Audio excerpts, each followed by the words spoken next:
Hello student, welcome back to my channel free medical education. आज हम discuss करेंगे DVT, deep vein thrombosis. Deep vein thrombosis DVT occurs when a blood clot thrombus forms in one or more of the deep veins in the body, usually in legs. Deep vein thrombosis can cause leg pain और swelling। तो definition start करने से पहले आपको पता होना चाहिए कि थ्रोम्बस क्या होता है। तो थ्रोम्बस क्या है? A blood clot that forms on the wall of blood vessels or in the heart when a blood platelets proteins and cells stick together. तो आप इमेज में देख सकते हो कि जो थ्रोम्बस है वो क्या होता है, ब्लड क्लॉट बन जाता है। ब्लड का क्लॉट कैसे बन गया? क्योंकि वहाँ पे प्लेटलेट्स प्रोटीन सेल्स हैं जो स्टिक हो गए, वो इकट्ठे हो गए। तो आप इमेज में देख सकते हो कि ब्लड क्लॉट फॉर्मेशन हो गई।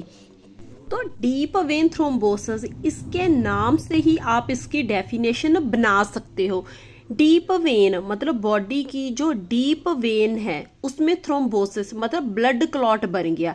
इसके नाम से कंफर्म है। आप नाम से इसको मतलब हमें इतना स्ट्रेस नहीं डालना अपने दिमाग में। सिंपल इसकी डेफिनेशन आप खुद बना सकते हो कि डीप वेन, जो बॉडी की डीप वेन है उसमें थ्रोम्बस बन गया। थ्रोम्बस का मतलब आ गया कि ब्लड क्लॉट बन गया। Simple blood clot, formation of blood clot in deep veins in the body. ज़्यादातर ये किस एरिया को अफेक्ट करती हैं? लेग्स को। तो डीप वेन्स कौन सी आ गई बॉडी की? That are located deep inside your body along with muscles और बोन्स। जो मसल्स के साथ होती हैं या बोन्स के साथ होती हैं वो होती हैं deep veins. For example femoral when आ गई, एंटीरियो टीबियल आ गई, पोस्टीरियो टीबियल आ गई। ये सारी हैं डीप वेन होती हैं जो लेग्स में पाई जाती हैं। जिन पेशेंट्स को डीप वेन थ्रोम्बोसिस है, डीवीटी से वो सफ़र कर रहे हैं, उनको बहुत सीवियर लेग पेन होती है और उनकी लोअर एक्सट्रीमिटीज़ में बहुत ज़्यादा स्वेलिंग रहती है। तो आप इमेज में देख सकते हो कि कैसे जो वेन है उसमें जो रेड कलर का है वो सारा थ्रोम्बस बन गया, ब्लड का क्लॉट बन गया। अगर हम डीवीटी के बारे में नॉलेज ले रहे हैं, उसके बारे में हम डिस्कस कर रहे हैं, तो उसके साथ साथ हमें थ्रोम्बस और एक वर्ड है एम्बोलिज्म, दोनों के बारे में, थ्रोम्बोसिस के बारे में और एम्बोलिज्म के बारे में हमें नॉलेज होनी चाहिए। तो इस टॉपिक के इन बिटवीन मैंने थ्रोम्बस और एम्बोलिज्म के बारे में, दोनों में आपको विद इमेज और इनकी डेफिनेशन के बारे में हम डिस्कस करेंगे। दोबारा से थ्रोम्बस के बारे में डिस्कस करेंगे क्योंकि इसके साथ ही एम्बोलिज्म है। तो thrombus a blood clot that forms on the wall of a blood vessel or in the heart when blood platelets proteins and cell stick together. तो थ्रोम्बस का मतलब आ गया, जैसे आप इमेज के थ्रू देखोगे तो ज़्यादा इजीली समझ आएगा। तो जैसे कि बहुत मतलब ब्लड के जो प्लेटलेट्स हो गए, प्रोटीन सेल, कोई भी फैट टिश्यूज बोल सकते हैं, कुछ भी वो स्टिक हो गया, वो जो ब्लड वेसल की वॉल है उस पर वो सारा कुछ स्टिक हो गया, ब्लड इकट्ठा हो गया, तो उसका एक क्लॉट बन जाता है। तो दूसरे जैसे आप इमेज में देख सकते हो कि ब्लड क्लॉट, तो वो है ब्लड एक क्लॉट बन गया, ब्लड इकट्ठा हो गया, उसने एक क्लॉट बना दिया। इस क्लॉट को हम बोलेंगे थ्रोम्बस, थ्रोम्बोसिस। तो उसके ऑपोजिट एक होता है embolism. Embolism, the obstruction of a blood vessel by a foreign substance or a blood clot that travels through the bloodstream, lodging in a blood vessels, plugging the vessel। तो embolism क्या होता है? इसमें क्या है कि ब्लड जो vessel है, जो जहाँ से ब्लड फ्लो कर रहा है वहाँ पे ऑब्स्ट्रक्शन आ जाती है, ब्लड है जो वो प्रॉपर फ्लो नहीं कर सकता। जे एम्बोलिज्म क्या है? जे कोई भी ब्लड क्लॉट हो सकता है, जो ब्लड स्ट्रीम, जो ब्लड के जहाँ जहाँ ब्लड मूव कर रहा है वहाँ पे वो ब्लड के साथ मूव करता है और एक जगह पे जाके स्टिक हो जाता है। तो अभी आप इमेज के थ्रू समझोगे, ईजिली समझ आएगा। जैसे आप इमेज में देखो, जो फर्स्ट उन्होंने लिखा है थ्रोम्बोसिस, ब्लड वेसल है वहाँ पे थ्रोम्बस बन गया। थ्रोम्बस किसका बन गया? जैसे कि ब्लड इकट्ठा हो गया, उसमें प्लेटलेट्स आ गए, कोई भी फैट इकट्ठी हो गई, जहाँ कोई भी सेल है वो स्टिक हो गए, जो ब्लड वेसल उसकी वॉल पे, वो सारा क्लॉट बन गया। आप साथ में देखो जो थ्रोम्बस है वो सारा ब्लड का क्लॉट बन गया।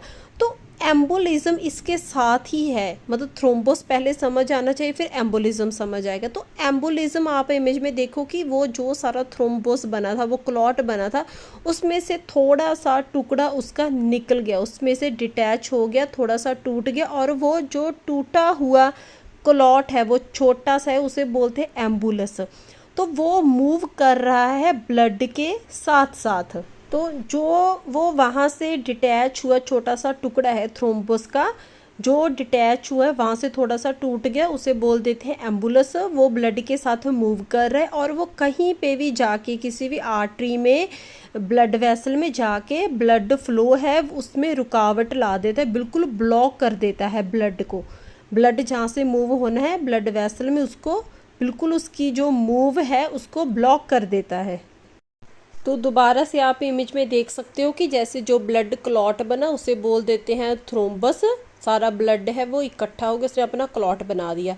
तो उस क्लॉट में से छोटा सा जो पीस है, पीस ऑफ ब्लड क्लॉट, उसे बोल दिया हमने एम्बुलस, एम्बोलिज्म। तो वो उसमें से वो सारा क्लॉट है उसमें से टूट गया, डिटैच हो गया, तो वो अभी ट्रैवल कर रहा है वेन के थ्रू, ब्लड के साथ साथ वो ट्रैवल कर रहा है।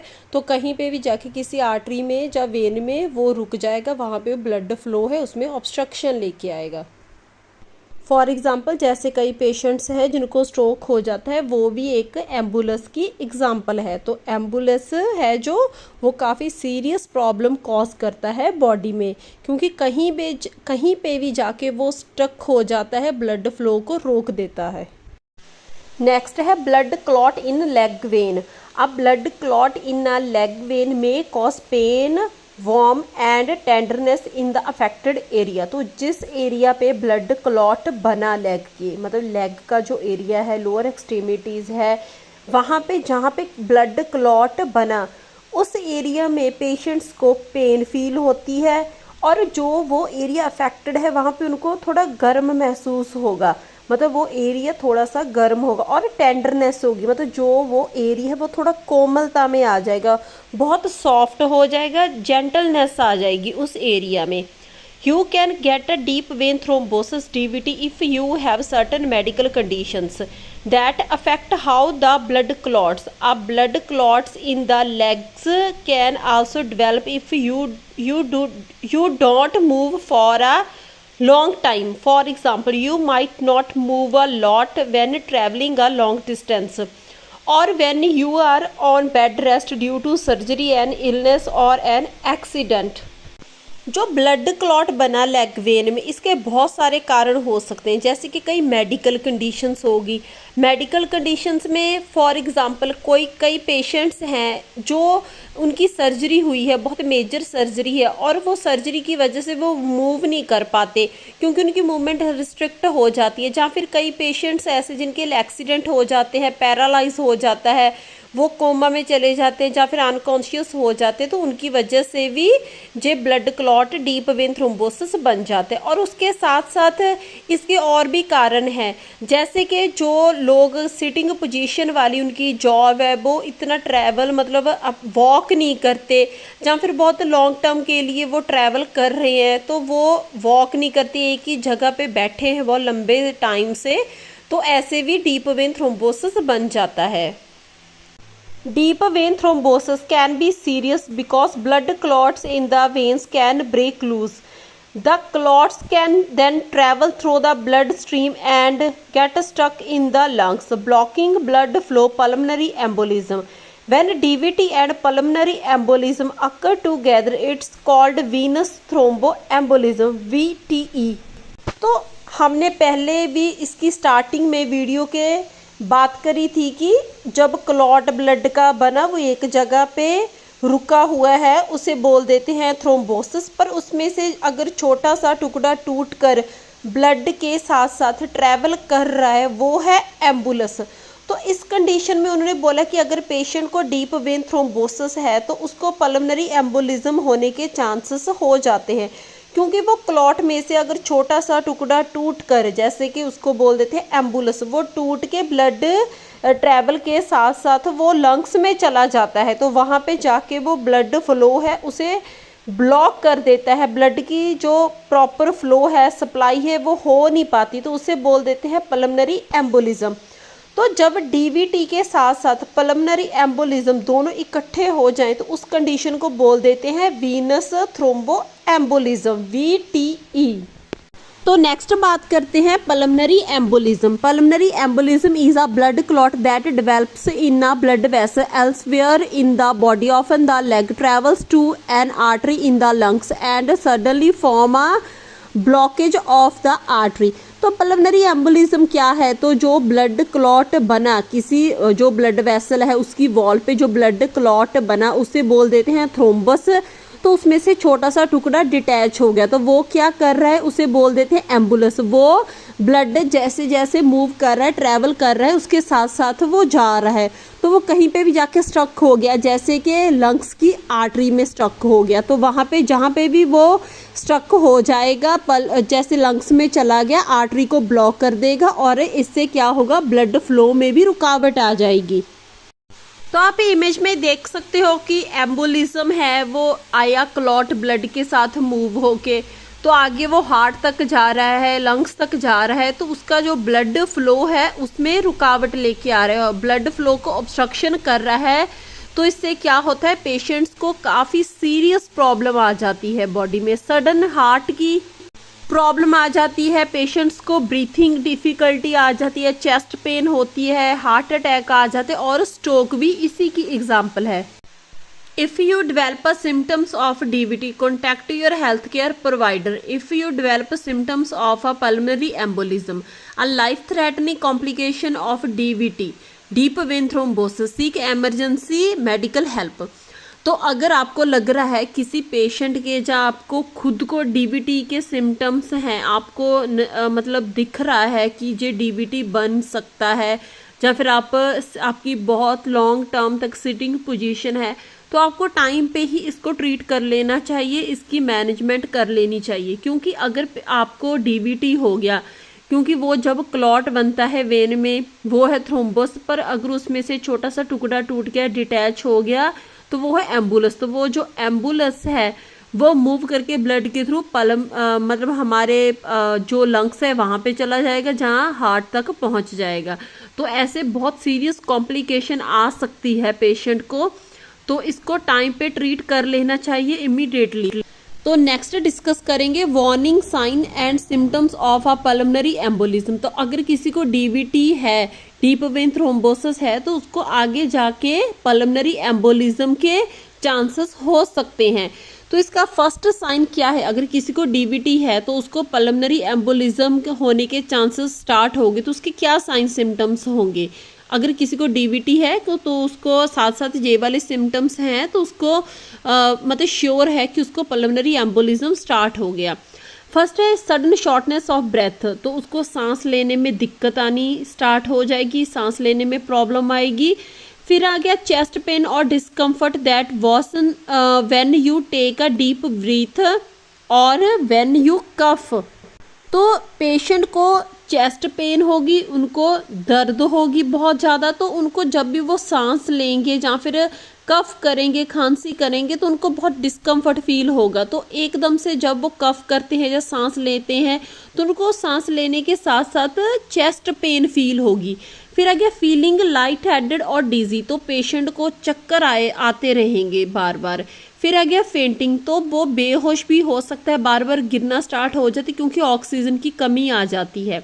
फिर आ गया रैपिड पल्स, पल्स रेट ज़्यादा हाई हो जाएगा, रैपिड ब्रीथिंग, सांस बहुत तेज तेज लेगा वो। तो फिर आ गया कफिंग अप ब्लड, तो जब भी वो खांसी करेगा, कफ करेगा, साथ में ब्लड आएगा पेशेंट को। तो नेक्स्ट डिस्कस करते हैं causes. Having an inherited genetic changes increase your risk of blood clot, तो अगर किसी को जेनेटिकली मतलब उसकी फैमिली की पास्ट हिस्ट्री है ब्लड क्लॉटिंग प्रोसेस में, कोई ब्लड क्लॉट, कोई ब्लड के मतलब कोई प्रॉब्लम्स हैं, उनको ब्लड डिजीज़ हैं, ब्लड क्लॉटिंग डिजीजेस हैं, तो उनके चांसेस आगे बढ़ जाते हैं, ब्लड है वो उसके ईजिली क्लॉट बनना स्टार्ट कर देते हैं। तो फिर आगे having cancer and some of its treatment chemotherapy, तो जिन पेशेंट्स को कैंसर होता है वो कीमोथेरेपी लेते हैं, तो वो काफ़ी इफेक्ट डालते हैं, उनमें उनमें डीवीटी के चांसेस बढ़ जाते हैं, क्योंकि जब किसी को कैंसर होता है या फिर कीमोथेरेपी चलती है, ट्रीटमेंट चलता है कैंसर का, तो उससे क्या होता है, बॉडी के जो सेल हैं उनमें केमिकल चेंजेस आ जाते हैं, काफ़ी जेनेटिक चेंजेस आ जाते हैं, काफ़ी टिश्यूज़ हैं वो डैमेज हो जाते हैं। तो वो सारा इफेक्ट डाल देता है बॉडी के क्लॉटिंग फैक्टर्स पर, तो ऐसे क्लॉट्स बनने के चांसेस बढ़ जाते हैं। Having a history of a deep vein thrombosis in your self और योर फैमिली, तो अगर आपको पेरेंट्स को या ग्रैंड पेरेंट्स को डीवीटी की प्रॉब्लम है तो आपको चांसेस थोड़े से इंक्रीज हो जाते हैं, क्योंकि काफ़ी बारी जो जनरेशन टू जनरेशन चलता रहता है डीवीटी। नेक्स्ट आ गया having limited blood flow in a deep vein because of an injury, surgery and immobilization. तो ये बहुत कॉमन कॉज है डीवीटी का कि जब कोई पेशेंट है उसकी कोई मेजर सर्जरी हुई है या फिर कोई इंजरी होगी या उसकी कोई ऐसी मेडिकल कंडीशन आ गई, जैसे पेशेंट्स को पैरालाइज हो जाता है, एक्सीडेंट हो गया, वो कोमा में चले गए, अनकॉन्शियस हो गए, या फिर पेशेंट की ऐसी सर्जरी हुई है जिसमें उसकी मूवमेंट रिस्ट्रिक्ट है, वो मूव नहीं कर सकता, तो पेशेंट्स को डीवीटी के चांसेस हैं जो वो बढ़ जाते हैं। या फिर किसी की बहुत लॉन्ग टर्म तक सिटिंग पोजीशन वाली जॉब है, वो मूव नहीं कर रहा, वो वॉक नहीं कर रहा, तो डीवीटी के चांसेस बढ़ जाते हैं।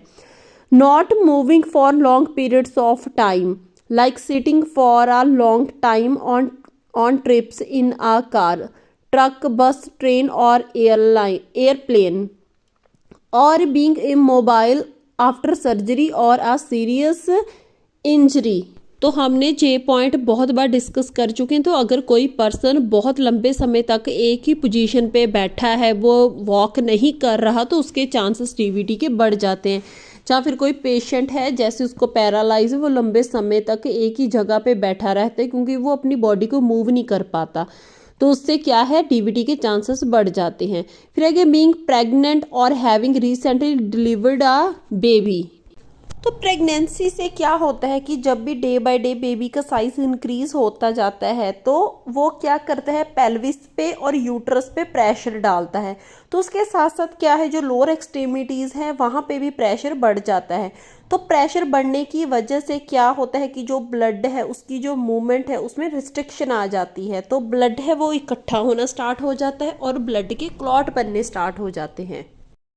नेक्स्ट पॉइंट है बीइंग ओल्डर देन 40। तो जिनकी एज 40 प्लस हो जाती है उनमें डीवीटी के चांसेस थोड़े बढ़ जाते हैं, क्योंकि 40 के बाद क्या है, कई पर्सन्स को कई मेडिकल प्रॉब्लम्स आ जाती हैं बॉडी में, जहाँ फिर वो इतना वॉक नहीं करते, उनकी जो मूवमेंट है वो रिस्ट्रिक्ट हो जाती है। तो ऐसे जब 40 के बाद जब भी एज मतलब होती जाती है तो डीवीटी के चांसेस बढ़ जाते हैं।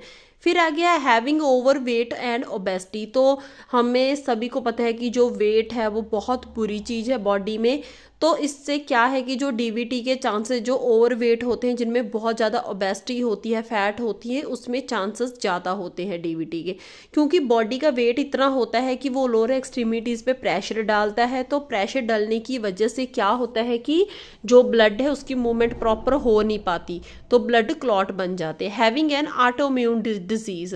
तो अगर किसी को ऑटोइम्यून डिजीज़ है, ऑटोइम्यून डिजीज़ का मतलब आ गया कि किसी का अपना इम्यून सिस्टम हमारे ही बॉडी सेल्स को किल करना स्टार्ट कर देता है। तो बॉडी में कई सारे ऐसे ऑटोइम्यून डिसऑर्डर होते हैं जो कि ब्लड क्लॉटिंग के रिलेटेड होते हैं। फॉर एग्जांपल जैसे कि एपीएस, एंटी फॉस्फोलिपिड सिंड्रोम। तो इसमें क्या है, जो ब्लड क्लॉट के चांसेस इस सिंड्रोम में थोड़े बढ़ जाते हैं। तो ऐसे कई ऑटोइम्यून डिजीजेस होती हैं, कई ऐसे डिसऑर्डर्स हैं जो ब्लड क्लॉट के रिलेटेड होते हैं। फिर आगे यूजिंग तंबाकू प्रोडक्ट। तो जो लोग स्मोक करते हैं, तंबाकू यूज़ करते हैं, उनमें डीवीटी के चांसेस थोड़े बढ़ जाते हैं। तो तंबाकू जो स्मोक करते हैं उन पर्सन्स में डीवीटी के चांसेस कैसे बढ़ गए, क्योंकि जो स्मोक या तंबाकू से जो केमिकल चेंजेस आते हैं वो कैसे आगे, जैसे कि कोई टॉक्सिक बॉडी में टॉक्सिन्स पैदा होते हैं, तो केमिकल चेंजेस आ जाते हैं जैसे कि प्लेटलेट्स में, तो वो क्या करते हैं, वो इकट्ठा होना स्टार्ट कर देते हैं और क्लॉट की फॉर्मेशन होनी स्टार्ट हो जाती है। जिन पर्सन्स को वेरिकोस वेन की प्रॉब्लम है, वेरिकोस वेन्स का मतलब आ गया कि जो सुपरफिशियल वेन्स होती हैं लोअर एक्सट्रीमिटीज़ की, वो इनलार्ज हो जाती हैं, थोड़ी सी मुड़ जाती हैं साइज में, और बहुत ज़्यादा प्रॉब्लम कॉज करती हैं लोअर एक्सट्रीमिटीज़ में, क्योंकि इसमें क्या होता है जो वेन्स होती हैं उनके वॉल्स में प्रॉब्लम आ जाती है। तो अगर आपको वेरिकोस वेन के रिगार्डिंग फुल टॉपिक चाहिए तो मेरे चैनल को विजिट करो, तो वहाँ पे वेरिकोस वेन के रिगार्डिंग भी फुल वीडियो है, बहुत ईजी नोट्स के साथ, और फुल एक्सप्लेनेशन है उसकी हिंदी में। तो जिन लोगों को वेरिकोस वेन की प्रॉब्लम होती है उनमें डीवीटी के चांसेस भी बढ़ जाते हैं, क्योंकि वेरिकोस वेन में भी ब्लड फ्लो की प्रॉब्लम आती है, तो आगे जाके वो डीवीटी कॉज कर देते हैं। तो फिर आ गया टेकिंग बर्थ कंट्रोल पिल्स और हार्मोन थेरेपी। तो जो लेडीज बहुत सारी बर्थ कंट्रोल पिल्स लेती हैं, हार्मोनल थेरेपी लेती हैं, तो उनमें डीवीटी के चांसेस हैं जो बढ़ जाते हैं, क्योंकि जैसे फॉर एग्जांपल जो एस्ट्रोजन है वो क्या करता है, ब्लड क्लॉट के रिस्क को इंक्रीज कर देता है बॉडी में। तो ऐसे कई सारे हार्मोनल चेंजेस हो जाते हैं, तो उससे क्या है जो वेरिकोस वेन और उसके साथ साथ डीवीटी के चांसेस बढ़ जाते हैं, क्योंकि इससे क्या होता है काफ़ी सारी बॉडी में केमिकल चेंजेस आ जाते हैं।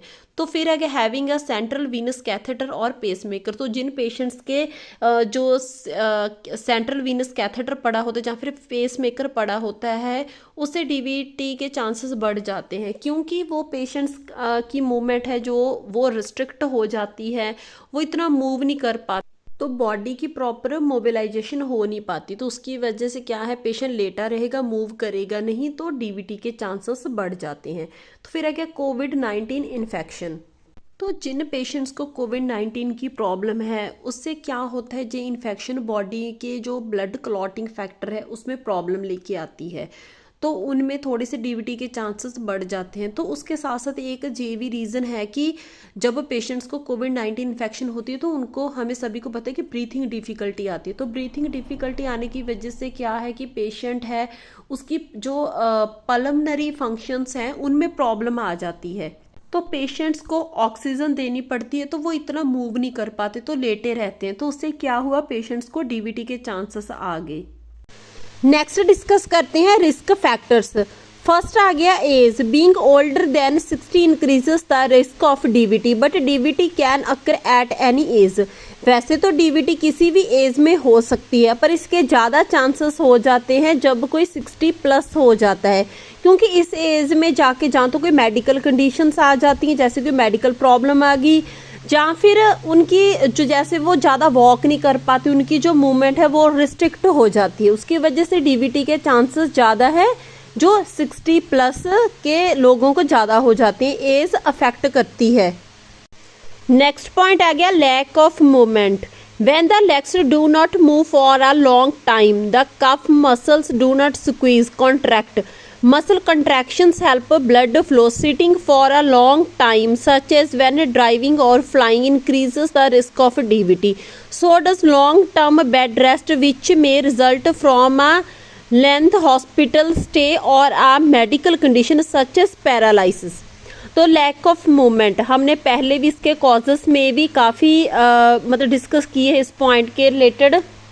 जो लैक ऑफ मूवमेंट है ये काफ़ी ज़्यादा अफेक्ट करती है, जैसे कि डीवीटी को कॉज करने के लिए, और इसके साथ साथ वेरिकोस वेन को भी कॉज करती है, और इसके साथ साथ ये एडिमा भी कॉज करती है। तो जैसे कई पर्सन्स है वो उनकी सिटिंग वाली जॉब होती है, या फिर वो काफ़ी लंबे टाइम तक सिटिंग पोजीशन पे हैं, जैसे वो लॉन्ग ड्राइविंग कर रहे हैं, तो वो काफ़ी मतलब टाइम तक वो बैठे रहते हैं, तो वो वॉक नहीं करते, तो उससे क्या होता है जो ब्लड फ्लो है लोअर एक्सट्रीमिटीज़ में वो प्रॉपर फ्लो नहीं कर पाता, जो मसल्स हैं वो प्रॉपर कंट्रैक्ट नहीं कर पाते, ना ही वो प्रॉपर रिलैक्स हो पाते, तो ब्लड है जो वो इकट्ठा रह जाता है वहीं पे, तो वो क्या कॉज कर देता है, ब्लड क्लॉट को कॉज कर देता है। तो काफ़ी मेडिकल कंडीशंस हैं वो भी कॉज करती हैं डीवीटी, जैसे कि पैरालिसिस। तो जो पेशेंट्स पैरालाइज होते हैं या फिर लंबे समय तक किसी भी सर्जरी की वजह से, या मेडिकल कंडीशन है उनकी बॉडी में ऐसी कि उनको लंबे समय तक हॉस्पिटल में रहना पड़ा, जैसे कि 1 मंथ 2 मंथ के लिए, या फिर वो परमानेंट उनकी लोअर एक्सट्रीमिटीज़ हैं जो पैरालाइज होगी, वो अपने आप खुद वॉक नहीं कर पाते, तो उस केसेस में क्या है ब्लड प्रॉपर मूव नहीं कर पाता, तो ब्लड के क्लॉट होने के चांसेस बढ़ जाते हैं। तो फिर आ गया इंजरी और surgery. Injury to the veins or surgery can increase the risk of blood clots. तो इंजरी टू द वेन, इसका मतलब आ गया कि जैसे कई बार किसी की वेन पे इंजरी हो जाती है, जैसे कि लेग पे इंजरी हो गई। लेग पे इंजरी की बेस्ट एग्जांपल है जैसे जो प्लेयर्स होते हैं, कई बार हॉकी के प्लेयर्स आगे वॉल है जो उनके नी पे इंजरी कर देती है, तो उससे क्या होता है, जो वेन होती हैं, जो मसल्स होते हैं वो कंप्रेस्ड हो जाते हैं, तो ऐसे ब्लड क्लॉट होने के चांसेस बढ़ जाते हैं। कई सर्जरीज भी ऐसी होती हैं जिसके साथ क्या होता है, जो वेन इंजरीज हो जाती हैं, जैसे कि hip and knee replacement surgeries आ गई, न्यूरो सर्जरीज आ गई। काफ़ी ऐसी सर्जरीज हैं जिनमें जो वेन है वो इंजर हो जाती हैं और ब्लड क्लॉट कर देती हैं। नेक्स्ट पॉइंट है pregnancy. Pregnancy increases the pressure in the veins in pelvis and legs. The risk of blood clots from pregnancy can continue for up to 6 weeks after a baby is born. People with an inherited clotting disorder are especially at risk.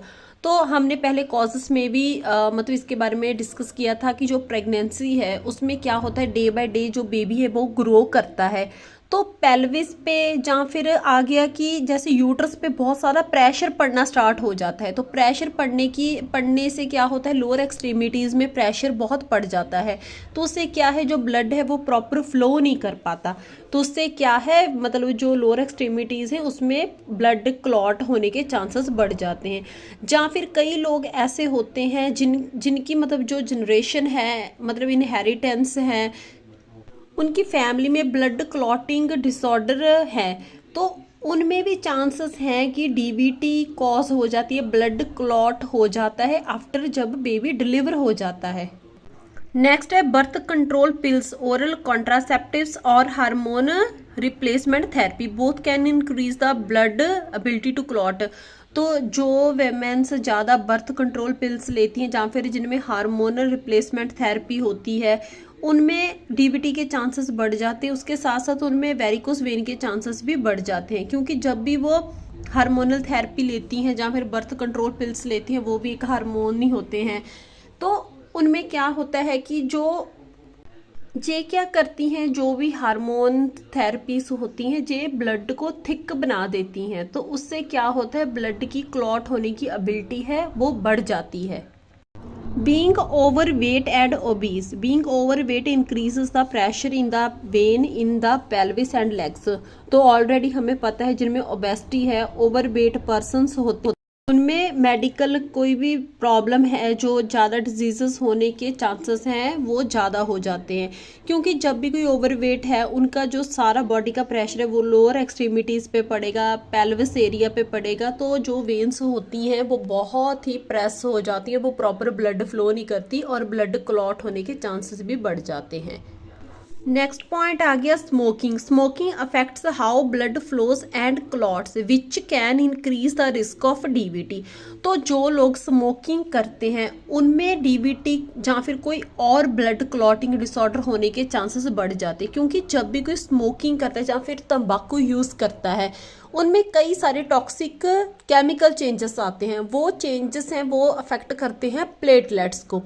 तो platelets को कैसे affect करते हैं, platelets को वो stick together, उनको इकट्ठा होके क्लॉट बनाने के चांसेस बढ़ जाते हैं, जो केमिकल रिएक्शंस होती हैं तंबाकू से। तो प्लेटलेट्स इकट्ठे हो गए, उन्होंने क्लॉट बना दिया, तो ऐसे क्या है आगे जाके वो डीवीटी का रूप ले लेते हैं, तो ऐसे डीवीटी होने के चांसेस भी बढ़ जाते हैं। फिर आ गया cancer. Some cancers increases substances in the blood that cause blood to clot. Some type of cancer treatment also increase the risk of blood clots. तो कई सारे कैंसर पेशेंट्स होते हैं जो जैसे उनको कीमोथेरेपी चलती है, तो जो कीमोथेरेपी है वो केमिकल चेंजेस कॉज कर देती है सेल्स को, क्योंकि जब भी किसी को कीमोथेरेपी चलती है तो कीमोथेरेपी सारे सेल्स को अफेक्ट करती है, क्योंकि कीमोथेरेपी को नहीं पता होता कि कौन से कैंसर सेल्स है, कौन से उनके अपने सेल हैं, तो वो सभी सेल्स को अफेक्ट करती है, तो प्लेटलेट्स को भी अफेक्ट करती है, तो उसके साथ अब वो उन सेल्स को भी अफेक्ट करती है जो ब्लड क्लॉट करते हैं या फिर ब्लड क्लॉट को प्रिवेंट करते हैं, तो ऐसे ब्लड क्लॉट होने के चांसेस कैंसर पेशेंट्स में भी बढ़ जाते हैं। नेक्स्ट पॉइंट है गया heart failure. Heart failure increases the risk of DVT and pulmonary embolism because the heart and lungs don't work well in people with the heart failure. The symptoms caused by even a small pulmonary embolism are more noticeable। जो patients को heart की problems होती है या फिर heart failure में होते हैं उनमें डीवीटी के चांसेस बढ़ जाते हैं, क्योंकि इसमें मतलब हार्ट और लंग्स हैं वो दोनों प्रॉपर काम नहीं करते। क्योंकि हार्ट फेलियर में क्या हुआ, जो हार्ट के मसल्स हैं वो डैमेज हो गए, वीक हो गए, तो प्रॉपर जो ब्लड है उसको वो पंप नहीं कर पाते। तो पंप ना करने की वजह से ब्लड का फ्लो प्रॉपर नहीं हो रहा, तो ब्लड इकट्ठा होना स्टार्ट हो जाता है और क्लॉट बना देता है। तो उसके साथ साथ जैसे कि पेशेंट्स को एट्रियल फिब्रिलेशन होता है, पेशेंट को इरेगुलर हार्ट बीट्स होते हैं, तो उससे क्या है डीवीटी के चांसेस और भी बढ़ जाते हैं। जितना बॉडी को ब्लड चाहिए तो हार्ट है वो उतना ब्लड को पंप कर नहीं पाता, क्योंकि उसके मसल्स हैं वो वीक हो जाते हैं और डैमेज हो जाते हैं। तो उससे क्या है ब्लड क्लॉट होने के चांसेस भी बढ़ जाते हैं। नेक्स्ट पॉइंट आ गया inflammatory bowel disease, Crohn's disease and ulcerative colitis increase the risk of DVT. तो इस केसेस में क्या होता है, इस डिजीज़ में पेशेंट्स को इन्फ्लामेशन और इन्फेक्शन बहुत रहती है। तो इन्फेक्शन और इन्फ्लामेशन ज़्यादा रहने की वजह से क्या होता है कि जो प्लेटलेट्स का प्रोसेस है या फिर कोगुलेशन वाला प्रोसेस है वो अफेक्ट हो जाता है। तो इससे क्या होता है पेशेंट्स की बॉडी में जो ब्लड है वो उसका क्लॉट बनने स्टार्ट हो जाते हैं। तो जो इन्फेक्शन है और इन्फ्लामेशन वाला प्रोसेस है जो प्लेटलेट्स के प्रोसेस को अफेक्ट करता है, तो उससे क्या होता है ब्लड के कोगुलेशन होने के चांसेस बढ़ जाते हैं। तो इसके साथ साथ एक ये भी रीज़न है कि इस डिजीज़ में पेशेंट्स को डायरिया और इन्फेक्शन ज़्यादा होती है। तो डायरिया होने की वजह से पेशेंट की बॉडी में न्यूट्रिएंट्स और कई सारी प्रोटीन्स होती हैं, उनकी डेफिशिएंसी हो जाती है। तो वो डेफिशिएंसी होने की वजह से क्या है उससे भी जो कोगुलेशन वाला प्रोसेस है वो अफेक्ट होता है, तो ब्लड है उसके क्लॉट होने के चांसेस बढ़ जाते हैं। नेक्स्ट पॉइंट आ गया personal or family history of DVT or pulmonary embolism. If you or someone in your family has had one or both of these conditions you might be at risk of developing DVT. अगर आपके parents या फिर grand parents या किसी भी family member में किसी को भी पल्मोनरी एम्बोलिज्म या फिर डीवीटी की प्रॉब्लम या फिर किसी की भी बॉडी में कोई कोगुलेंट डिसऑर्डर है, ब्लड कोगुलेशन डिसऑर्डर्स है, तो चांसेस है कि डीवीटी होने के थोड़े से बढ़ जाते हैं। अगर किसी की फैमिली में डीवीटी है पास्ट में तो आपको भी चांसेस हैं कि हो सकता है डीवीटी। डायरेक्ट डीवीटी नहीं होती, मतलब पेशेंट्स की बॉडी में जैसे उनकी पास्ट जो फैमिली है उसमें कोगुलेंट डिसऑर्डर्स होते हैं। अगर किसी की फैमिली में ब्लड कोगुलेशन डिसऑर्डर्स हैं तो उससे क्या है डीवीटी के चांसेस, ब्लड क्लॉट के चांसेस बढ़ जाते हैं। नेक्स्ट आ गया genetics. Some people have DNA changes that cause the blood to clot more easily. One example is factor 5 Leiden. This inherited disorder changes one of the clotting factors in the blood. An inherited disorder on its own might not cause blood clots unless combined with other risk factors. तो genetics का भी बहुत ज़्यादा role है blood clots के लिए, DVT के लिए। इसमें क्या होता है डीएनए चेंजेस आ जाते हैं।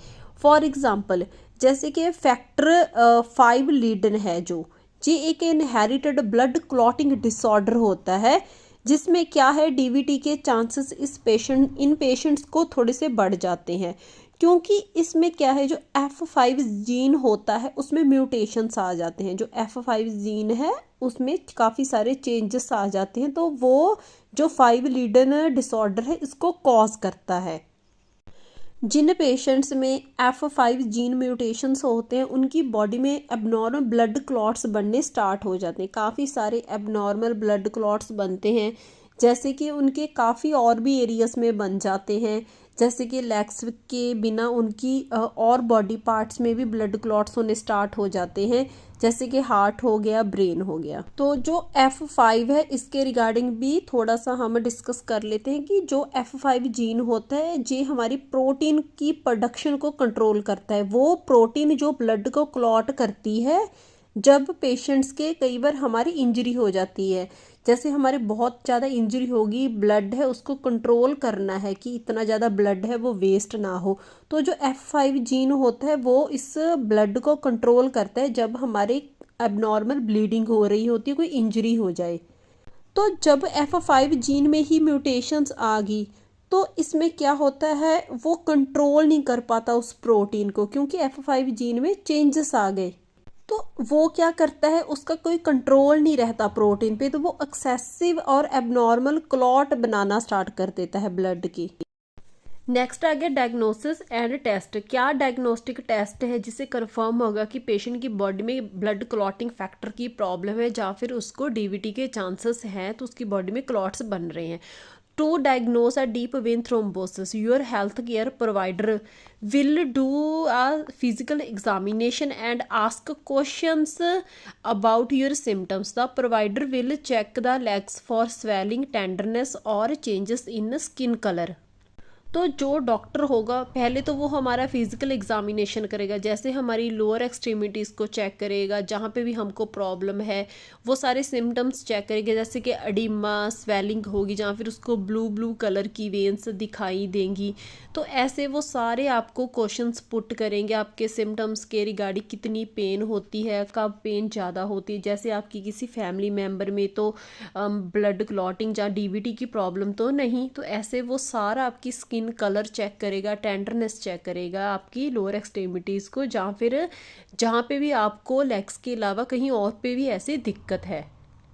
तो फर्स्ट टेस्ट आ गया इसमें D dimer blood test. D dimer is a type of protein produce by blood clots. Almost all people with severe DVT have increased blood level of D dimer. This test often can help rule out pulmonary embolism. जो D dimer होता है ये एक protein होती है जिसको body release करती है। कब रिलीज करती है, जब कहीं पे कोई क्लॉट बन गया उसको ब्रेक डाउन करने के लिए।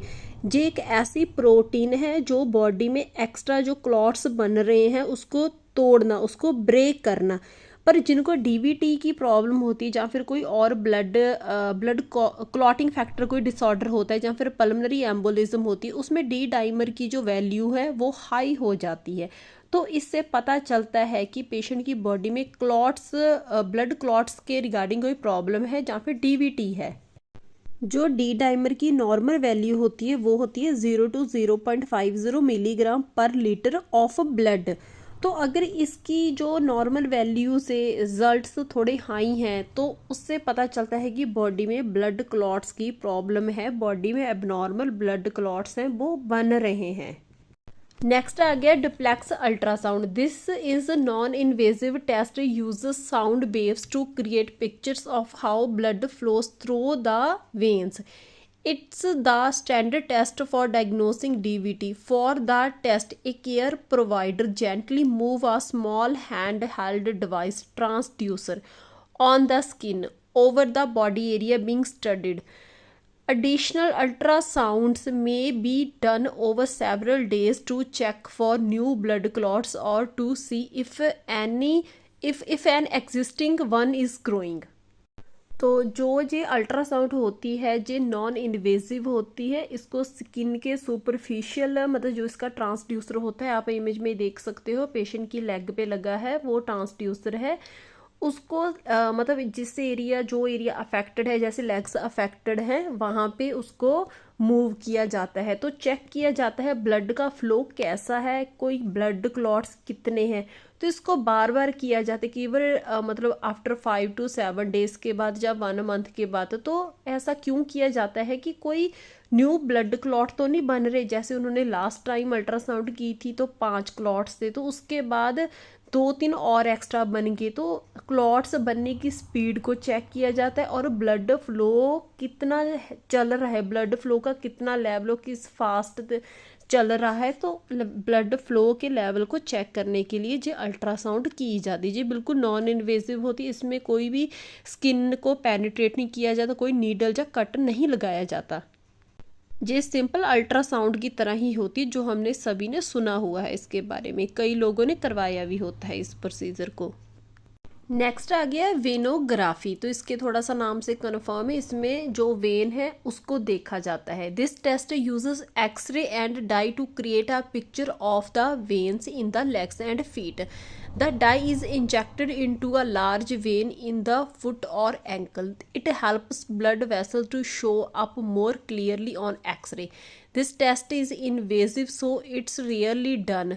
Other test such as ultrasound often are done first. इन्होंने बताया है कि सबसे पहले तो फिजिकल एग्जामिनेशन होता है पेशेंट का, फिर उसकी अल्ट्रासाउंड होती है। इन दोनों टेस्ट के बाद अगर ज़रूरत पड़े तो वेनोग्राफी की जाती है, क्योंकि ये एक इन्वेजिव टेस्ट है। इसमें नीडल इंजेक्ट की जाती है, उसके थ्रू एक डाई एक इंजेक्शन इंजेक्ट किया जाता है जो कि हेल्प करता है वेन को अच्छे से क्लियरली विजुलाइज करने के लिए, देखने के लिए कि उसमें कितने क्लॉट बने हैं। अगर अल्ट्रासाउंड ना सक्सेस हो, अल्ट्रासाउंड के थ्रू हम प्रॉपर नहीं चेक कर पाए, तो फिर वेनोग्राफी की जाती है। इसमें एक डाई इंजेक्ट की जाती है जैसे कि फुट या एंकल के थ्रू जो लार्ज वेन होती है। तो वो डाई जहाँ जहाँ ऐसे मूव करती जाती है तो एक्सरे क्लिक किए जाते हैं जहाँ जहाँ वो डाई मूव कर रही है, क्योंकि वो बिल्कुल क्लियर और कलर्ड शो करेगी, बिल्कुल क्लियर शो करेगी कि कहाँ कहाँ पे ब्लड क्लॉट बने हैं। फिर आ गया MRI scan, magnetic resonance imaging. This test may be done to diagnose DVT in vein of the belly abdomen. तो उसके बाद एक MRI टेस्ट भी किया जाता है जिससे भी बिल्कुल क्लियर कंफर्म हो जाता है कि पेशेंट की बॉडी में डीवीटी है, थ्रोम्बोसिस बने हैं, ब्लड क्लॉट्स बने हैं। तो ज़्यादातर MRI किस एरिया को कवर अप करने के लिए की जाती है, जैसे कि एब्डोमेन को। तो नेक्स्ट बात करेंगे इसके ट्रीटमेंट। जो ट्रीटमेंट है इसका, उसके 3 मेन गोल होते हैं। फर्स्ट आ गया prevent the clot from getting बिगर। एक तो वो जो क्लॉट है वो बड़ा ना बने। फिर आ गया prevent the clot from breaking loose and travelling to the lungs. तो जो क्लॉट बने वो इतना बड़ा ना बन जाए कि उसमें से छोटा सा उसका टुकड़ा है वो डिटैच हो जाए और टूट के, जिसको हम बोल देते हैं एम्बुलस, वो आगे लंग्स तक या हार्ट तक ना पहुंचे। फिर आ गया reduce the chances of an other DVT. तो बॉडी में अगर एक जगह पे डीवीटी बनी है तो उसके किसी और बॉडी के पार्ट में डीवीटी ना बने। तो इसके 3 मेन गोल हैं ट्रीटमेंट की। तो फर्स्ट है ब्लड थिनर्स। तो ब्लड थिनर्स टैबलेट्स दी जाती हैं, ऐसी मेडिसिन स्टार्ट की जाती है जिससे क्या है, जो ब्लड है वो थोड़ा थिन हो जाए, थोड़ा सा पतला हो जाए, कि उसके चांसेस हैं जो ब्लड क्लॉट होने के वो कम हो जाए। These medicine also called anticoagulant drugs दी जाती हैं, helps prevent the blood clots from getting bigger. तो ये ऐसी एंटीकोएगुलेंट ड्रग्स दी जाती हैं जो ब्लड को क्लॉट, थोड़ा सा जो क्लॉट बना है वो बड़ा ना बने, उसको रोकती हैं। And blood thinners reduce the risk of developing more clots. एक तो वो जो क्लॉट बना है उसको बड़ा ना बने, वो बिगर ना हो और ज़्यादा, उसको रोकती हैं और क्लॉट्स बनने से भी रोकती हैं बॉडी में। तो एंटीकोएगुलेंट ड्रग्स आ गई। फॉर एग्जांपल पेशेंट्स को हेपरिन के इंजेक्शन दिए जाते हैं और बरफेरिन के इंजेक्शन दिए जाते हैं। नेक्स्ट आ गया ब्लड थिनर्स में बी टेकन बाय माउथ और गिवन बाय इंट्रावेनस और an injection under the skin. तो इसमें कई ऐसी इसकी ड्रग्स हैं जिसको ओरल लिया जाता है, जहाँ फिर IV दिए जाते हैं, जहाँ फिर अंडर द स्किन दिए जाते हैं। There are many different types of blood thinners drugs used to treat a DVT. Together, you and your healthcare providers will discuss their benefits and risks to determine the best one for you. तो जो हमारे doctor हैं वो decide करते हैं मतलब कौन सा blood thinner drugs, anticoagulant drugs दी जाए, जो IV दी जाए या ओरल दी जाए या फिर अंडर द स्किन दी जाए। You might need to take a blood thinner pills for 3 months or longer. It's important to take them exactly as prescribed to prevent serious side effect. तो जो blood thinner drugs होती हैं, जो anticoagulants drugs होती हैं, इसको बहुत ध्यान से लेना पड़ता है। ऐसे नहीं कि आपने एक दिन मिस कर दी, या फिर आपने एक जिस दिन मिस की तो सेकेंड डे आप उसको डबल डोज ले रहे हो। तो इसको बहुत ध्यान से लेना पड़ता है, क्योंकि कई बार पेशेंट में बहुत सारी ब्लीडिंग भी हो जाती है। तो इसके साथ साथ कई बॉडी के टेस्ट भी किए जाते हैं कि प्रॉपर जो ड्रग्स वो दे रहे हैं कि उसका कोई बॉडी पे और तो नहीं अफेक्ट पड़ेगा। तो ऐसे इसको बहुत ध्यान से डॉक्टर देते हैं, तो बहुत ध्यान से पेशेंट को भी लेनी पड़ती हैं। People who take a blood thinner called warfarin Xantovan need regular blood test to monitor levels of the drug in the body. Certain blood thinning medications are not safe to take during pregnancy. जब भी कोई anti coagulant drugs लेते हैं जैसे कि heparin बरफेरिन, उनके blood test proper regular होने चाहिए, क्योंकि ऐसा ना हो कि ब्लड में जो ब्लड थिनिंग ड्रग्स हैं वो इतनी ज़्यादा हो जाएं कि बॉडी में ब्लीडिंग होने के चांसेस बढ़ जाएं। तो जैसे कि प्रेगनेंसी होगी, इसमें नहीं दे सकते हेपरिन। तो इसके साथ साथ कई और भी बॉडी में काफ़ी सारी मेडिकल कंडीशंस होती हैं जिनमें जो एंटी कोएगुलेंट ड्रग्स नहीं दी जाती। तो इसमें क्या है कि जो भी इसको ड्रग्स को ले रहे हैं उनको प्रॉपर टेस्ट और बॉडी ऑब्जर्वेशन होने की बहुत ज़रूरत पड़ती है। नेक्स्ट आ गया क्लॉट बस्टर्स, जिसको थ्रोम्बोलिटिक्स भी बोल देते हैं। These drugs are used for more serious type of DVT or PE pulmonary embolism or if other medications are not working. Clot busters are given by or through a tube catheter placed directly into the clot.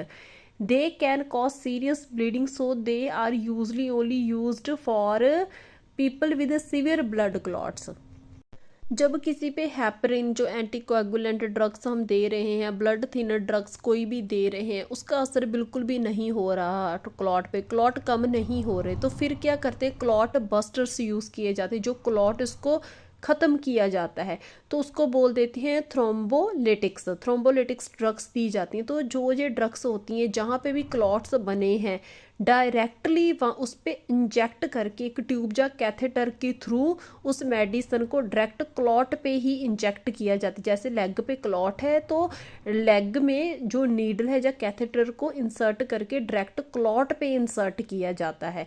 तो ये उन cases में किया जाता है जिन cases में blood clot बहुत ज़्यादा बड़े हों, सीवियर हों। नेक्स्ट आ गया filters. If you can't take medicine to thin your blood, a filter may be placed into a large vein, the vena cava, in your belly abdomen. A vena cava filters prevent clots that break loose from lodging in the lungs. जो persons anticoagulant drugs नहीं ले रहे या फिर वो नहीं लेना चाहते या फिर कोई और बॉडी की मेडिकल कंडीशन है कि हम उनको एंटीकोएगुलेंट ड्रग्स नहीं दे सकते, तो उनमें IVC फिल्टर्स यूज़ किए जाते हैं, मतलब inferior vena cava filters use किए जाते हैं। जी एक small umbrella shaped wire device होते हैं जिनको इन्फीरियर वेना कावा में प्लेस किया जाता है। मतलब इन फिल्टर्स को ऐसे डिज़ाइन किया जाता है कि वो ब्लड क्लॉट को पकड़ लेते हैं कि वो आगे लंग्स तक ना जाए। मतलब जो लेग में से क्लॉट है, एम्बुलस आया, वो आगे लंग्स तक ना जाए, ट्रैवल होके ब्लड के थ्रू, उसको वहीं पे पकड़ लेते हैं। ये प्रोसीजर ऑपरेशन थिएटर में किया जाता है अंडर एनास्थीसिया। ये जो डिवाइस है ये प्लेस किया जाता है एक्सरे के थ्रू, मतलब एक्सरे की हेल्प से इसको ऑपरेशन थिएटर में पेशेंट की बॉडी के अंदर रखा जाता है। तो आप इमेज में देख सकते हो कि जो इन्फीरियर वेना कावा है उस पे वहाँ पे फिल्टर लगा दिया और उसने कैसे ब्लड क्लॉट को ट्रैप कर लिया, पकड़ लिया। तो ये ऐसे मतलब उसको इन्फीरियर वेना कावा में फिल्टर्स को रखा जाता है ताकि वो ब्लड क्लॉट को पकड़ ले, वो लंग्स तक ना पहुँचे। नेक्स्ट आ गया sports stockings. These special knee socks help prevent blood from pooling in the legs. They help reduce leg swelling. Wear them on your legs from your feet to about the level of your knees. For DVT, you typically wear these stockings during the day for a few years if possible. तो आप image में देख सकते हो कि ये एक socks की तरह होती हैं, स्टॉकिंग्स आती हैं जो किसी भी मेडिकल स्टोर पे इजीली अवेलेबल होती हैं, स्पेशल फॉर डीवीटी और as well as varicose vein. तो ये स्टॉकिंग्स को वियर करना पड़ता है जिन पेशेंट्स को डीवीटी या वेरिकोस वेन की प्रॉब्लम होती है। ये स्टॉकिंग्स थोड़ी टाइट होती हैं, ये प्रेशर डालती हैं कि जो ब्लड है वो इकट्ठा ना हो और उसका क्लॉट है वो ना बने। तो ये काफ़ी बेनिफिट होती हैं जिनको वेरिकोस वेन की या डीवीटी की प्रॉब्लम होती है। तो जिनको भी वेरिकोस वेन की या डीवीटी की प्रॉब्लम थोड़ी माइनर हो तो उनको स्टॉकिंग्स वेयर करनी स्टार्ट कर देनी चाहिए। नेक्स्ट हम बात करेंगे प्रिवेंशन। तो प्रिवेंशन में क्या आ गया कि अगर किसी को बहुत ही मतलब माइनर लेवल पे डीवीटी है या वेरिकोस वेन है, तो हम उसको सीवियर होने से, ज़्यादा सीरियस होने से कैसे बचा सकते हैं। तो या फिर हमें डीवीटी हो ना, हम पहले से ही क्या प्रिकॉशंस रख सकते हैं, जिनकी प्रलॉन्ग सिटिंग वाली जॉब होती है, जहाँ फिर वो इतना वॉक नहीं करते, जहाँ जिनकी फैमिली हिस्ट्री है डीवीटी की, जहाँ ब्लड क्लॉटिंग फैक्टर या कोई ब्लड क्लॉटिंग फैक्टर के रिगार्डिंग कोई डिसऑर्डर है। फर्स्ट है लाइफ स्टाइल चेंजेस में help prevent deep vein thrombosis. तो अगर हम मेडिसिन के साथ साथ थोड़ा लाइफ स्टाइल भी चेंज करें तो हम डीवीटी से बच सकते हैं। फर्स्ट है move your legs. If you have had a surgery or have been on bed rest, try to move as soon as possible. Don't cross your legs while sitting, doing so can block blood flow. तो अगर किसी patient की surgery हुई है, तो अगर हम इतना वॉक नहीं कर सकते तो हमें हेल्प करनी है पेशेंट की कि हम उसकी बेड पे ही थोड़ी लेग्स हैं उसको मूव करते रहें, या फिर पेशेंट को एजुकेट करें कि आप थोड़ा सा लेग्स को मूव करते रहें कि ब्लड की सप्लाई प्रॉपर रहे। तो अगर हम बैठ रहे हैं तो हमें अपनी जो लेग्स हैं उनको क्रॉस नहीं करना चाहिए, जिससे क्या होता है ब्लड फ्लो ब्लॉक हो जाता है। तो इसीलिए लेग्स को मूव करना बहुत इम्पॉर्टेंट है। When traveling, take frequent breaks to stretch your legs. When on a plane, stand or walk occasionally. If you are traveling by car, stop every hour or so and walk around. If you can't walk, do lower legs exercise. Raise and lower your heels while keeping your toes on the floor. Then raise your toes while keeping your heels on the floor. तो अगर आपकी बहुत long term तक sitting वाली कोई position है, आप इतना वॉक नहीं कर रहे, तो आप अगर बहुत ज़्यादा ट्रैवल कर रहे हैं तो हमें बीच बीच में अपनी लेग्स को थोड़ा मूव करना चाहिए। और अगर हम बहुत ज़्यादा ट्रैवल कर रहे हैं जैसे कि कार वगैरह बस वगैरह में, तो अगर पॉसिबल हो सके तो अगर हम वॉक नहीं कर सकते तो हमें थोड़ा थोड़ी अपनी लेग्स को मूव करते रहना चाहिए। जैसे कि हमारी टोस को थोड़ा हिलाना चाहिए, पैरों को थोड़ा हिलाते रहना चाहिए, ताकि जो ब्लड की सर्कुलेशन है वो प्रॉपर बनी रहे।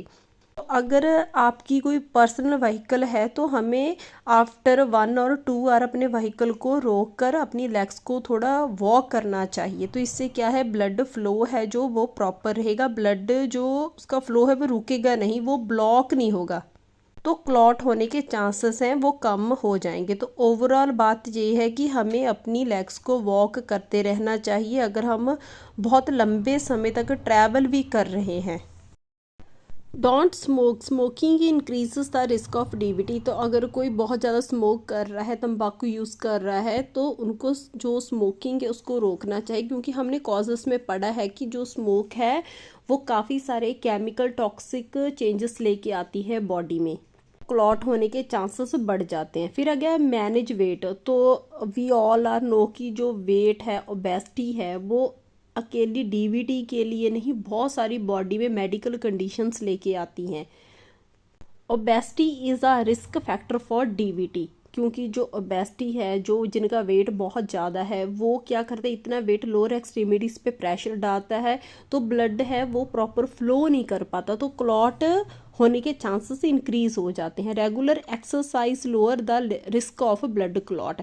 As a general goal, aim for at least 30 minutes of moderate physical activity every day. If you want to lose weight, maintain weight loss or meet specific fitness goals, you may need to exercise more. तो अगर आप बहुत ज़्यादा activity नहीं कर सकते तो हमें डेली एटलीस्ट 30 मिनट्स के लिए अपनी फिजिकल एक्टिविटी करनी चाहिए, अगर हम बहुत ज़्यादा नहीं कर सकते। इवन कि सिंपल वॉक मॉर्निंग या इवनिंग में 30 मिनट्स की इनफ होती है। तो इससे क्या होता है, वेट है जो मैनेज रहता है। तो अगर आपका वेट बहुत ज़्यादा है तो हमें अपने फिटनेस जो ट्रेनर्स होते हैं उनके साथ कंसल्ट करना चाहिए, हमें ऐसी डाइट लेनी चाहिए जिससे जो वेट है वो गेन ना हो। तो ओवरऑल जो वेट है वो बहुत रोल है उसका डीवीटी में। जिन पर्सन्स का वेट बहुत ज़्यादा होता है वो बहुत ही ओबीज होते हैं, उनको चलने में भी दिक्कत आती है, जैसे वॉक नहीं कर पाते वो बहुत ज़्यादा, तो इसीलिए वो बैठे रहते हैं। तो उससे क्या होता है, उनकी लोअर एक्सट्रीमिटीज़ पे बहुत प्रेशर पड़ता है और जो ब्लड का फ्लो है बहुत वीक हो जाता है।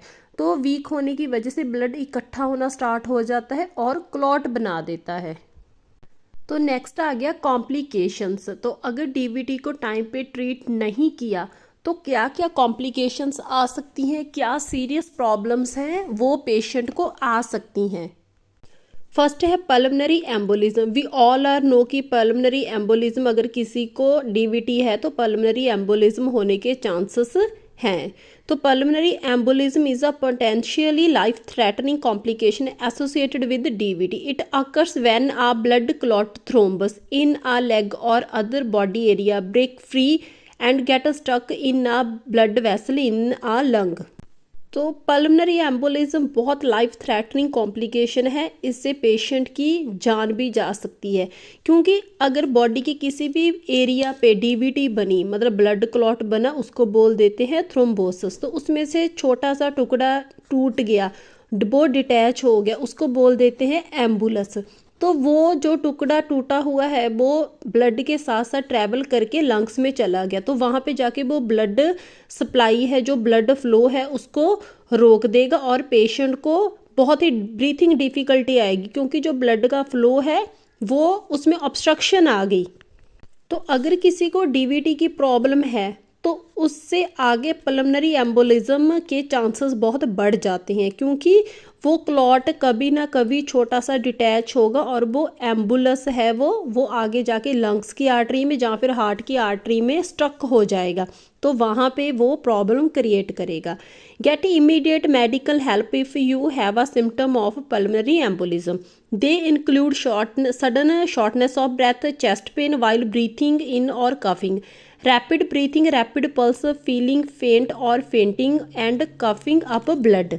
तो अगर किसी को डीवीटी है तो डीवीटी के साथ साथ अगर उसको ब्रीथिंग डिफ़िकल्टी आ रही है तो ब्रीथिंग डिफ़िकल्टी के साथ साथ उसको बहुत सांस चढ़ रही है, सांस बहुत तेज आ रही है, उसकी हार्ट रेट कभी कभी बहुत बढ़ रही है, पल्स रेट हाई हो रहा है, तो कभी कभी वो मतलब चक्कर आ रहे हैं उसको, इतनी सांस में प्रॉब्लम आ रही है, तो वो जब कफ कर रहा है उसके साथ साथ उसको ब्लड भी आ रहा है।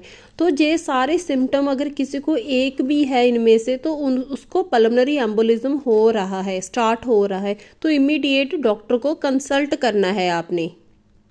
नेक्स्ट आ गया post phlebitic syndrome. Damage to the veins from the blood clot reduces blood flow in the affected areas. Symptoms include leg pain, leg swelling, skin colour changes and skin sore. तो इसमें क्या होता है, clot तो बना ही है when में, तो उसने क्या किया, वेन को बिल्कुल ख़राब कर दिया, उसमें जो ब्लड फ्लो था वो बिल्कुल कम हो गया, वेन बिल्कुल अफेक्ट होगी, इतनी ज़्यादा अफेक्ट होगी वेन कि उसके साथ साथ स्किन भी, बाहर जो एक्सटर्नल स्किन थी वो भी अफेक्ट हो जाती है, मतलब बिल्कुल जो वेन है वो बिल्कुल डैमेज होगी।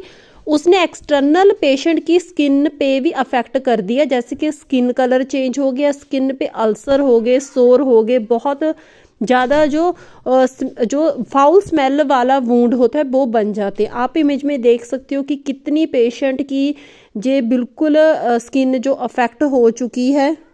इसमें मेनली होता क्या है, वीनस इनसफिशिएंसी हो जाती है। ये एक ऐसी कंडीशन है जिसमें जो वेन है उसने ब्लड लिया लेग में से, वो हार्ट तक पहुंचा नहीं पाती, मतलब जो वेन है वो बिल्कुल अफेक्ट हो जाती है। वो लेग में से ब्लड लेना होता है, उसने हार्ट तक पहुंचाना होता है, वो ये काम कर नहीं पाती, वो प्रॉपर हार्ट तक जितना हार्ट को ब्लड चाहिए वो उतना वहाँ तक पहुंचा नहीं पाती। तो वेन तो इंटरनली अफेक्ट हुई होती है, उसमें क्लॉट ऑलरेडी बना, फिर वेन भी अफेक्ट होगी, उसके साथ साथ एक्सटर्नल स्किन भी खराब हो जाती है, बहुत ही फाउल स्मेल वाला वूंड बन जाता है, वहाँ पे अल्सर बन जाते हैं, ऑलरेडी आपने इमेज में देखा है। फिर आगे treatment complications. Treatment complication. Blood thinners are often used to treat a DVT. Bleeding hemorrhage is a worrisome side effect of blood thinners. It's important to have a regular blood tests while taking blood thinning drugs. तो जब कोई blood thinning drugs, anti coagulant drugs पे होता है, अगर proper उनका जो test होते हैं ब्लड की बहुत ज़्यादा पतला तो नहीं हो गया, उसको चेक करने के लिए कई बार पेशेंट्स हैं वो टेस्ट नहीं कर पाते, तो वो क्या होता है, बॉडी में इतनी एंटीकोएगुलेंट ड्रग्स का असर पड़ जाता है कि ब्लीडिंग होने के चांसेस बढ़ जाते हैं। कई पेशेंट्स होते हैं वो इंटरनली हैमरेज हो जाती है, उनको ब्लीड हो जाते हैं। इंटरनल ब्लीडिंग होने की वजह से पेशेंट को सीरियस प्रॉब्लम आ जाती हैं। Thank you to all. अगर आपको मेरा कंटेंट है जो वो आपको ईजिली समझ आया, आपको ईजी लगा, तो मेरे चैनल को सब्सक्राइब करना, शेयर करना और लाइक करना।